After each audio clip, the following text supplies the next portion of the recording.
Clinical trials are a vital part of the search for new treatments for cancer. They may involve a process which is looking at the safety of a new treatment through to whether it looks like it's more effective than existing treatments, right through to a comparison with the existing treatment in what we call a randomised phase 3 trial. These days we don't usually accept the treatment for cancer unless it has been proven in a randomised trial to be superior to existing treatments. No cough or shortness? Of course, participation in a clinical trial is entirely a voluntary decision.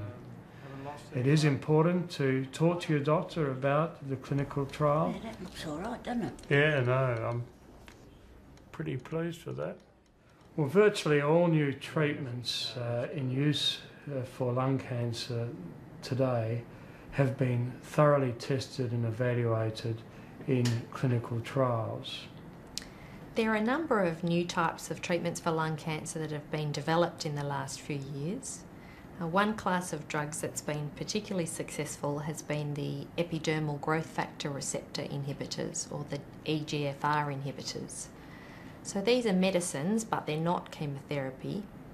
The way these drugs work is by targeting the epidermal growth factor receptor. So this is a protein or a receptor that sits on the surface of the cell, and the drug links onto the receptor and interferes with its activity, and by doing that is able to kill off the cancer cell.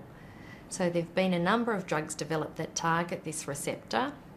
A couple of them come in tablet form, but there's also one that comes as an intravenous drip form. And it's been found that these drugs can be very helpful for certain groups of patients with lung cancer. They tend to work most effectively in people with a type of non-small cell cancer called adenocarcinoma.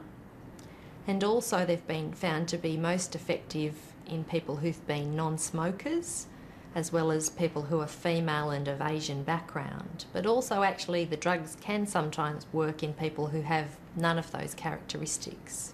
I've just been on a clinical trial, Tarceva, and that was a bit different. I broke out in a terrible acne rash all over my body. And the doctor said that was good because the worse the rash, the better the treatment works, apparently. And although people don't like having a rash, the doctors are often quite pleased to see a person develop a rash on one of these drugs, because sometimes the person developing a rash can be a sign that the person's actually going to respond to the treatment. Another class of drugs that's been developed recently are drugs that target the blood vessels within a cancer. We know that for a cancer to grow bigger than a pinhead, it has to develop its own blood supply in order to get enough oxygen and nutrients to grow. And it does this by releasing various chemicals that cause the blood vessels in the surrounding tissue to sprout new blood vessels that then grow into the cancer so it can grow bigger. And this process is called angiogenesis. So there are a number of new drugs which are called anti-angiogenics that inhibit this process of blood vessel growth and thereby starve the cancer of getting oxygen and nutrients and prevent it from growing. And there's been a number of these drugs developed which have been designed to give together with chemotherapy, and they can be suitable for some types of patients with lung cancer.